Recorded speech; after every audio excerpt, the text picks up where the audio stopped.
नेपाल प्राकृतिक, सांस्कृतिक र कलाकृतिले भरिपूर्ण देश हो। नेपालको सुन्दर हिमाल, खोलानाला, ताल तलैया आदि हेर्नका लागि वार्षिक कयौं लाख मानिस विदेशबाट आउने गर्छन्। संसारकै अग्लो हिमालदेखि सुन्दर ताल तलैया, प्राचीन मठ मन्दिर र सुन्दर झरना खोला नेपालमा रहेको छ। पर्वत आरोहण, बन्जी जम्प, राफ्टिङ जस्ता साहसिक गतिविधिका लागि नेपाल उपयुक्त छ। यहाँ सुन्दर र साहसिक गतिविधिका लागि धेरै ठाउँहरू रहेको छ। आज यस भिडियोमा नेपालमा भएका ज्यादै सुन्दर र मनमोहक, जीवनमा एकपटक घुम्नका लागि जानै पर्ने स्थलको बारेमा बताउने छु। तपाईले कुनै समयमा घुम्ने योजना बनाइरहनु भएको छ भने यो भिडियो तपाईका लागि उपयुक्त हुन सक्छ। यस भिडियोमा समावेश भएका कतिवटा ठाउँमा तपाईँ घुम्न जानु भएको छ, कमेन्ट र भिडियोलाई लाइक गर्न नभुल्नुहोला। नेपालमा भएका सुन्दर र मनमोहक स्थलहरू यस प्रकार रहेको छ। आउनुस् सुरु गरौँ। नम्बर 1 मा रहेको छ पोखरा। पोखरा नेपालकै सबैभन्दा लोकप्रिय पर्यटकीय गन्तव्यहरूमध्ये एक हो। यहाँ प्राकृतिक सौन्दर्य, हिम श्रृङ्खला, तालहरू, गुफा, झरना र साहसिक खेलका लागि प्रख्यात छ। फेवाताल, शान्ति स्तूप, डेभिल्स फल्स, गुप्तेश्वर गुफा, सारङकोट प्याराग्लाइडिङ र बिन्दावासिनी मन्दिर यहाँको घुम्ने स्थलहरू हुन्। पोखरा घुम्नका लागि कम्तीमा 4 दिन आवश्यक पर्छ। रोमाञ्चक गतिविधिमा रमाउन चाहनुहुन्छ भने प्याराग्लाइडिङ, बन्जी जम्पमा पनि रमाउन सक्नुहुन्छ। नम्बर 2 मा रहेको छ सगरमाथा क्षेत्र। सगरमाथा क्षेत्र नेपालकै सबैभन्दा प्रसिद्ध र अन्तर्राष्ट्रिय रूपमा चर्चित ट्रेकिङ गन्तव्य हो। यहाँ विश्वकै सर्वोच्च शिखर सगरमाथा अवस्थित छ। सगरमाथा क्षेत्रमा शेर्पा गाउँ, संस्कृति, परम्परा एवं हिमाली जीवनशैली नजिकबाट बुझ्न सकिन्छ। यस क्षेत्रको काला पत्थर, गोक्यो ताल, नाम्चे बजार, एभरेस्ट बेस क्याम्प र खुम्बु क्षेत्रहरू प्रमुख पर्यटकीय स्थल हुन्। सगरमाथा क्षेत्र घुम्न चाहनुहुन्छ भने 15 दिनको समय आवश्यक पर्छ। यस क्षेत्रको प्रमुख आकर्षण भनेको संसारकै सबैभन्दा अग्लो हिमाल सगरमाथा नै हो।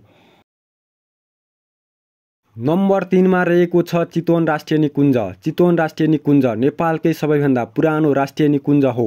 यो निकुञ्ज 1984 सालमा विश्व सम्पदा सूचीमा समावेश गरिएको हो। यस निकुञ्जको मुख्य आकर्षण एकसिङे गैंडा, पाटेबाघ, हात्ती सफारी, डुङ्गा सैर आदि हुन्। यस निकुञ्जमा हात्ती सफारी गरेर जङ्गलको गहिराइसम्म पुग्न सकिन्छ र गैंडा, मृग, चरा आदि सजिलै देख्न सकिन्छ। यस निकुञ्ज घुम्ने उपयुक्त सिजन अक्टोबर, अप्रिल, जुलाई, जुन आदि हुन्।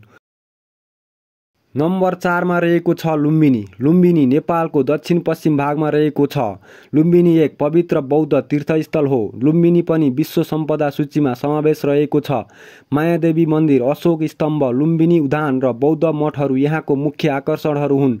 बौद्ध दर्शन अनुसार ईसापूर्व 623 सालतिर यहाँ सिद्धार्थ गौतम बुद्ध जन्मिएका थिए। यहाँ चीन, जापान, कोरिया, भियतनाम आदि देशका मठहरू रहेको छ। यी मठहरू वास्तुकलाको दृष्टिकोणले उत्कृष्ट रहेको छ। नम्बर 5 मा रहेको छ काठमाडौँ उपत्यका। काठमाडौँ उपत्यका नेपालकै ऐतिहासिक, सांस्कृतिक, धार्मिक र प्रशासनिक केन्द्र हो। यो उपत्यका प्राचीन 3 सहरहरू काठमाडौँ, ललितपुर र भक्तपुर मिलेर बनेको छ। काठमाडौँ उपत्यकामा विश्व सम्पदा सूचीमा समावेश 7 स्थान स्वयम्भूनाथ, बौद्धनाथ स्तूप, पशुपति मन्दिर, काठमाडौँ दरबार क्षेत्र, पाटन दरबार क्षेत्र, भक्तपुर दरबार क्षेत्र र चाँगुनारायण मन्दिर रहेको छ। ठमेल, असन बजार, कीर्ति सङ्ग्रहालय, गार्डन अफ द ड्रिम यहाँको अन्य आकर्षणहरू हुन्। तपाईँ 5 दिनको समय लिएर आउनुभयो भने काठमाडौँ उपत्यकाका मनमोहक सबै ठाउँ घुम्न सक्नुहुन्छ। नम्बर 6 मा रहेको छ अन्नपूर्ण क्षेत्र। अन्नपूर्ण क्षेत्र नेपालको सबैभन्दा लोकप्रिय र सुन्दर ट्रेकिङ गन्तव्यमध्ये एक हो। यो क्षेत्र हिमाली हरियाली जङ्गल, थकाली र गुरुङ संस्कृति, तातोपानी कुण्ड र मनमोहक गाउँहरूको समृद्ध सङ्गम हो। अन्नपूर्ण क्षेत्रमा प्रसिद्ध ट्रेकिङ मार्गहरू रहेको छ। Annapurna circuit trek, Annapurna base camp trek, Ghorepani Poon hill trek, Muldev view point trek आदि यहाँका ट्रेकिङ मार्ग हो। तातोपानी कुण्ड, घाङ्रुक, मनाङ आदि यस क्षेत्रको आकर्षण स्थल हो। नम्बर 7 मा रहेको छ राराताल मुगु। राराताल नेपालको सबैभन्दा ठुलो प्राकृतिक ताल हो। यसलाई पर्वतीय स्वर्ग भनेर चिनिन्छ। हिमाली शान्त वातावरण, गाढा नीलो पानी, हरियाली जङ्गल र हिमालले घेरिएको यो तालले साहसिक यात्रादेखि प्राकृतिक प्रेमीसम्म सबैलाई मोहित बनाउँछ। डुङ्गा सैर, पैदल यात्रा, तारा हेर्दै क्याम्पिङ र शान्त एकान्त वातावरण यहाँको आकर्षण हो। राराताल पुग्न सडक मार्ग निकै कठिन र साहसिक रहेको छ। यहाँ जान कम्तीमा 10 दिन फुर्सद निकाल्नुपर्छ। नम्बर 8मा रहेको छ मुक्ति क्षेत्र मुक्तिनाथ। मुक्तिनाथ क्षेत्र नेपालकै सबैभन्दा पवित्र तीर्थस्थलहरूमध्ये एक हो। यो बौद्ध र हिन्दू दुवै धर्मावलम्बीहरूका लागि अत्यन्त महत्त्वपूर्ण स्थल हो। यो मन्दिर 2400 वर्ष पुरानो विष्णु भगवानको मन्दिर मानिन्छ। यहाँ 108 जलधारा रहेको छ जहाँ स्नान गरे मोक्ष मिल्ने विश्वास छ। यस क्षेत्रबाट अन्नपूर्ण, धौलागिरी, नीलगिरी हिमाल देख्न सकिन्छ। मुक्तिनाथ क्षेत्र ट्रेकिङ र यात्रा दुवैका लागि उपयुक्त छ। नम्बर 9मा रहेको छ इलाम। इलाम पूर्वी नेपालको एक सुन्दर हरियो पहाडी जिल्ला हो जुन मुख्य चिया बगान, प्राकृतिक सौन्दर्य र कृषि उत्पादनको लागि प्रसिद्ध छ। इलामको मुख्य आकर्षण श्रीअन्तु डाँडा, इलाम चिया बगान, माई पोखरी, सन्दकपुर आदि हुन्। श्रीअन्तु पूर्वी नेपालको सूर्योदय अवलोकन गर्ने केन्द्र हो। इलामलाई नेपालको दार्जिलिङ पनि भनिन्छ। हरियाली, शान्त वातावरण र समृद्ध किराँती संस्कृति यस क्षेत्रको विशेषता हो। वसन्त, शरद र जाडोयाम यस क्षेत्र घुम्नका लागि उपयुक्त समय हो।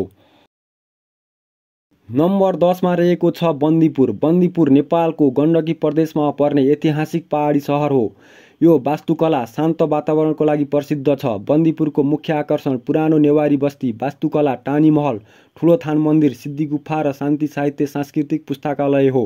बन्दीपुर पहाडको काखमा अवस्थित सानो सहर हो। यो सहरलाई नेपालको लुकाइएको गहना पनि भनिन्छ। यो क्षेत्र नेवारी परिकार, स्थानीय अर्गानिक खानाको लागि प्रसिद्ध छ। नेपालमा घुम्न पर्ने रोमाञ्चक ठाउँहरू धेरै छन्। मैले यस भिडियोमा 10 वटा अति नै रमणीय, जीवनमा एकपटक घुम्नै पर्ने स्थानहरूको बारेमा बताएको छु। यदि तपाईँले पनि नेपालको प्राकृतिक चिजहरूलाई माया गर्नुहुन्छ भने यस च्यानल सब्स्क्राइब गर्नुहोला। साथै यस च्यानलका अन्य भिडियोहरू पनि हेर्न नभुल्नुहोला।